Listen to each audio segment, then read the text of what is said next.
পাটিসাপটা পিঠে বানানোর পর সেটা ঠান্ডা হয়ে গেলে শক্ত হয়ে যায় বা বানানোর সময় পুর ফেটে বেরিয়ে যায়, এইরকম করে একবার বাড়িতে বানিয়ে দেখুন।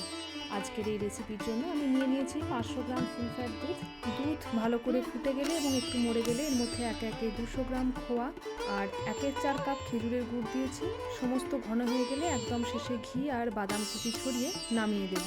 ক্ষীর তৈরি। এবারে পাটিসাপটার গোলা তৈরি করে নেব। তার জন্য হাফ কাপ ময়দা নিয়েছি, 1/4 কাপ চালের গুঁড়ো আর বড় টেবিল চামচের 2 চামচ সুজি আর হাফ কাপ মতন গুঁড়ো চিনি নিয়েছি, আর নিয়েছি হাফ চা চামচ নুন। সমস্ত ভালো করে মিশিয়ে নেব 1.5 কাপ দুধের সাথে। ব্যাটার খুব পাতলাও হবে না, মোটাও হবে না।